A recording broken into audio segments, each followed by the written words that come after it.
¿Qué tal amigos? Soy Julio López y esto es Marquesina 22.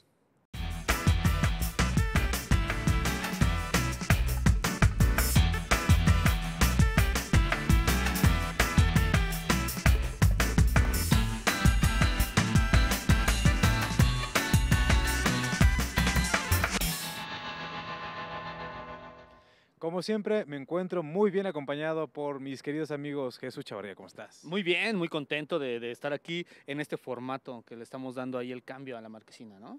Sí, y Gerardo, que te habíamos extrañado las últimas veces, pero sabemos que estabas en un retiro espiritual. Así es, estaba en un retiro espiritual, solucionando muchos problemas, pero encantado de estar pues en este bonito lugar, en esta locación, retomando la marquesina, ¿cómo no? Pues aquí estamos y nosotros los invitamos a ver los estrenos de este fin de semana.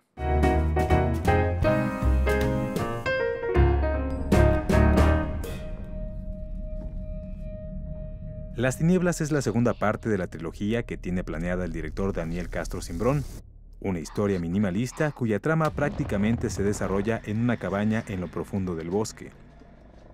El mundo ha colapsado, no se sabe por qué. Lo único que se nos revela es que para salir de la cabaña, el hijo mayor y el padre usan máscaras antigás. Además, una presencia maligna los acecha. La historia da un giro cuando el hijo mayor no regresa a la casa y el hermano menor quiere salir a buscarlo a pesar de las negativas de su padre. Es una lástima que Las Tinieblas salga con un número reducido de copias, pues sin lugar a dudas es una de las mejores películas de género que se han realizado en años recientes en nuestro país. Quería irse y llevárselos a ustedes, a ti y a tu hermano. I would like you to stop my heart. Ni la nostalgia puede resucitar un asunto tan forzado como Flatliners, que es secuela de un filme hecho en 1990 con la otrora mujer bonita Julia Roberts, y que tenía en la dirección al casi siempre cumplidor Joel Schumacher. Ahora la dirección cae en manos de Neil Sarden Uplev, y en los papeles estelares encontramos Ellen Page y Diego Luna, caracterizado como el Dr. Nick Riviera de Los Simpson. La sinopsis: bueno, un grupo de estudiantes de medicina decide investigar la vida más allá de la muerte, pero su pasado tormentoso de niños ricos los perseguirá. Con todo y que le juega al suspenso y al horror, el guión no tiene ni pies ni cabeza y la muerte del filme es crónica desde el inicio. No, este no es 1990 y las necesidades de los espectadores son otras como para traer algo tan forzado.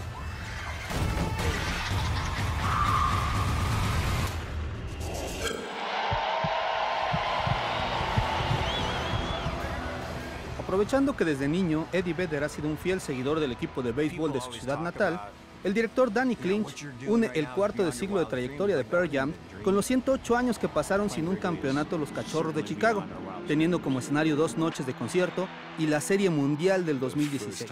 Se trata de un intenso y emotivo pasaje en donde las guitarras y los bats se unen para darle un sentido distinto a una historia musical de reencuentro y redención, protagonizada por rockeros y héroes del diamante.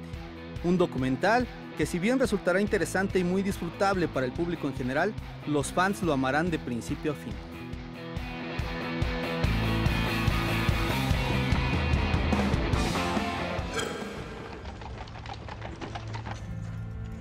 El levantamiento de Tenamacle fue... El director Alan Johnson revalora la figura del indio tameme en su nueva película La Carga. Esta es la historia de un indio tameme cuya encomienda es transportar a una joven española de familia noble. Su testimonio será determinante para salvar la vida de un hombre y hacer justicia a su esposo asesinado. Para cumplir con su cometido, ambos tendrán que sortear todo tipo de adversidades. Aunque en esencia esta es una película de romance y aventura, La Carga toca fibras sensibles sobre lo que significa ser mexicano.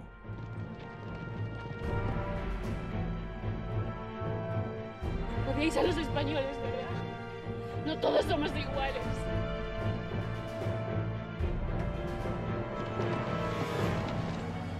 ¡En la carga! Pues a propósito justamente del estreno de La Carga, vamos a hablar de cómo ha sido retratada la imagen del mexicano en el cine, en películas emblemáticas, mi querido Gerardo. Sí, la verdad es que es todo un tema dentro del cine mexicano. Estos personajes han sido vistos de diferente manera, dependiendo también la época, ¿no? Y me estaba acordando de una película, pues clásica finalmente, de la época de oro del cine mexicano, que es Tizoc, la última película que filmó Pedro Infante con Ismael Rodríguez, No así la última película que filmó Pedro Infante, que fue Escuela de Rateros, dirigida por Rogelio A. González. Hay toda una historia en torno a esta película. En primer lugar, comenta Ismael Rodríguez en sus memorias que Pedro Infante se había acercado a él luego de cierta separación profesional para hacer un filme sobre el 12 de diciembre, sobre Juan Diego y las apariciones y todo ese tipo de situaciones. A Ismael Rodríguez le pareció un poco extraño el tema, no le encantaba como meterse en eso. El guión tuvo muchas modificaciones y en ese entonces Pedro Infante trabajaba mucho con Antonio Matuc, que se lo llevaba de gira, el que finalmente se convirtió en su apoderado y que se quedó con muchas de las propiedades de Pedro Infante, valga ahora sí que el chisme, ¿no? Pedro Infante no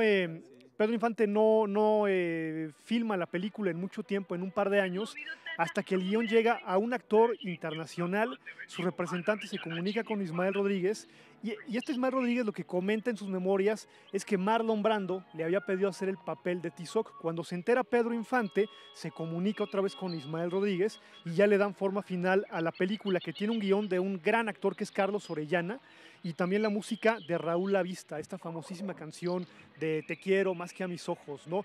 Resulta, la verdad es que... No, se las debo. Para la próxima Marquesina, con mucho gusto, con piedra aquí, ¿no? Así.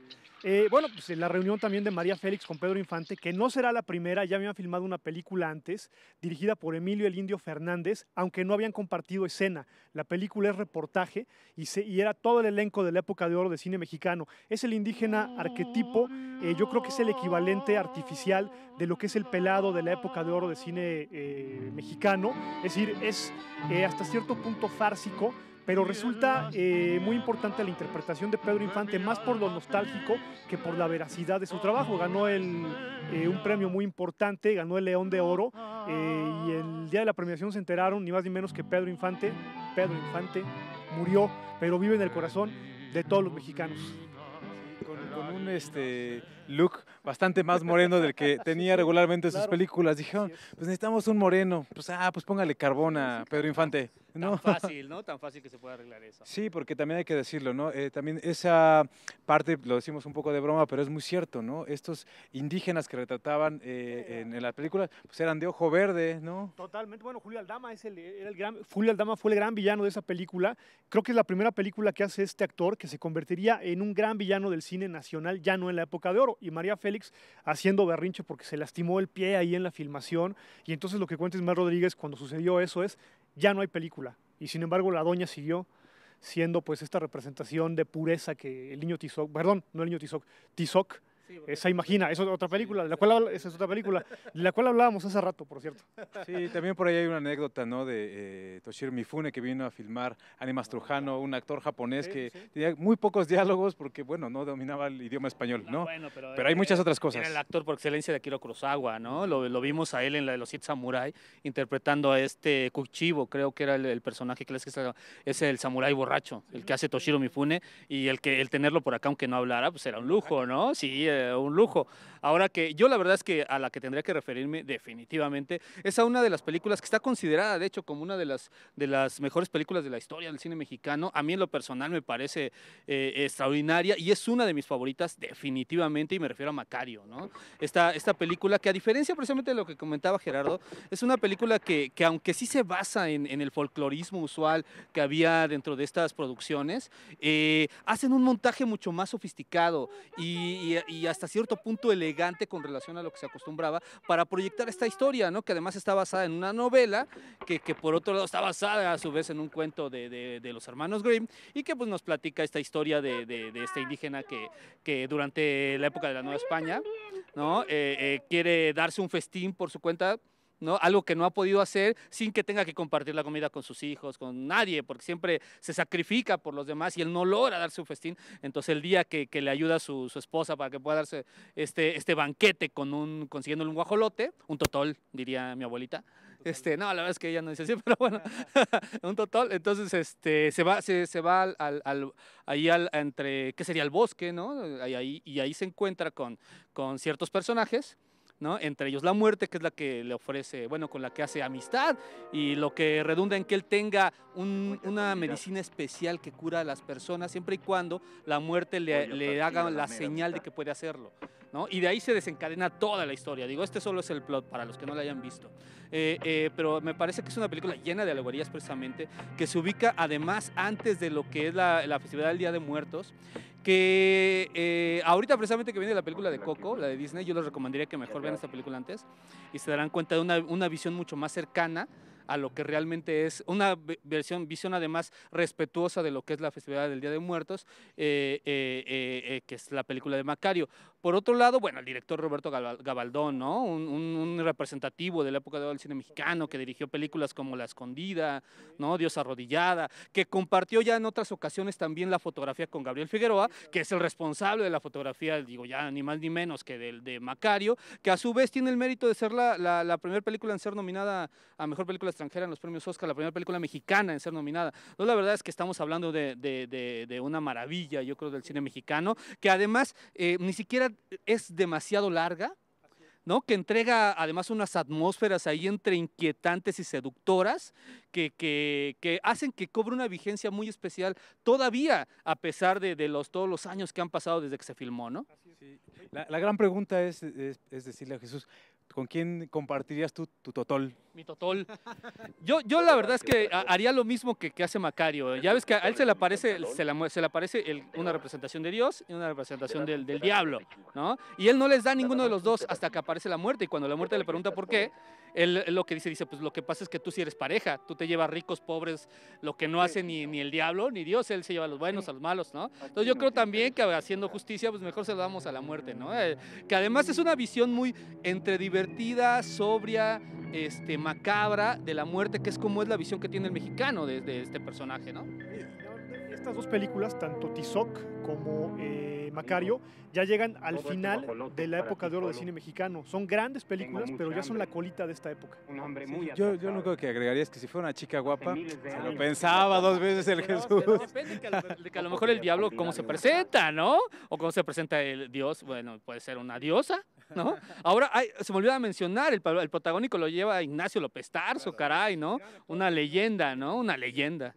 Que otra vez hablando como de sus características físicas, pues no es precisamente la imagen de alguien que tenga como rasgos muy mexicanos, ¿no? No, pero es un actor muy expresivo con la cara, o sea, siempre ha tenido una cara muy particular. Gran actor. Sí, totalmente. Y alguien que tampoco es como muy representativo de lo que es la fisonomía mexicana es Dolores del Río, ¿no? En María Candelaria, que es una gran película también, y que hablando justamente de los logros que puede tener el cine nacional internacionalmente, esta película se llevó nada más y nada menos que la Palma de Oro, ¿no? Una de las películas mexicanas que ha tenido la fortuna de ser reconocida en uno de los festivales más importantes de nuestro país y que pues habla justamente de una mujer indígena que vive en Xochimilco y que es despreciada por toda la comunidad porque es hija de una prostituta y solo por ahí Lorenzo Rafael es el único que le hace caso, el buen Lorenzo Rafael es el que le hace caso y la historia se empieza a desarrollar porque un reportero llega y ve el cuadro de esta mujer y la ve desnuda y dice ¿quién es esta mujer? Y entonces le empiezan a contar la historia de María Candelaria interpretada por Dolores del Río y que además también tiene detrás ahí un gran director, mi querido Gerardo Gil. Sí, pues Emilio El Indio Fernández, ¿no? Un gran director que además tenía una visión muy particular del indigenismo, criticada y alabada, pero también hay que decir que fue un director exquisito, era de estos directores estrella, porque era una época en la que también convertía a sus directores estrella y El Indio Fernández pertenece a eso, aunque quizá él sí estaba como del otro lado de lo que podía ser Ismael Rodríguez, ¿no? O sea, un director más de arte, más exquisito, muy criticado su indigenismo, muy criticada esa visión plástica, ¿no? Sí, pero justamente... Era costumbrista, sí. ¿No? A lo que él se acercaba es mucho más al costumbrismo y lo hacía de una manera, sí, demasiado sobria para lo que estábamos acostumbrados a ver, ¿no? Exacto, muy estilizado, muy estilizado. Era un costumbrismo muy estilizado, yo creo. Sí, y además hay la anécdota por ahí también donde se decía que el indio había escrito esta historia en una noche de copas y que había llegado con las servilletas, ¿no? A dárselas a Dolores del Río diciéndole que ese era su regalo de cumpleaños y que esa película era para ella y que si alguien quería hacerla tenían que comprársela a ella, ¿no? No, bueno, y si tomamos en cuenta las historias del Indio Fernández llegando con el pistolón acá a la entrega de los premios Ariel, no dudo que haya sido cierto esto que nos cuentan, ¿no? Oye, Hay una anécdota maravillosa que es la del árbol de las manitas, no sé si ustedes se la sepan, que comentaban que el Indio Fernández en su maravillosa casa de Coyoacán hacía concurso de a ver quién decía la mentira más grande entre Chan Urueta, Pedro Armendáriz y toda la gente importante de aquella época del cine mexicano. Y entonces el Indio Fernández inventó que en su casa había un árbol que en lugar de dar hojas daba manitas. Y entonces el árbol de las manitas se convirtió en una leyenda con los niños de Coyoacán que se asomaban muy asustados para conocer el árbol de las manitas del Indio Fernández. Ah, pues qué tal. Ahí lo tienen. Afortunadamente también para nosotros, en los tiempos recientes, pues los morenos ya tienen papeles mucho más importantes, ¿no? Aquí justo vemos en la carga, vemos a Horacio García, vemos a Tenoch Huerta, Harold Torres, ¿no? Todos ellos que de alguna manera, pues ahí nos vamos en los colores, ¿no? Sí. Gerardo Taracena aquí, el único güerito es mi querido Gerardo Gil. No, pero bueno, qué bueno que se le dé oportunidad a buenos actores, o sea, más allá de cualquier característica, los actores que ustedes mencionaron pues son realmente muy buenos y eso es lo importante. Y nada más para mencionar a otro indígena del cine nacional, que es Valentín Gaitán, que es Tintán en El Ceniciento. Para no dejarlo. Pues ahí lo tienen. Muchas gracias, Jesús. No, pues al contrario, muchas gracias a ustedes de poder compartir esto, ¿no? Hablando de cine todo el tiempo. No, Gerardo. Muy contento de haber retomado pues la Marquesina y aquí estamos todavía. Ya nos vamos a Morelia. Ya nos vamos a Morelia. Pues ahí estaremos reportando desde el 15 aniversario del Festival Internacional de Cine de Morelia. Nos vemos hasta la próxima semana.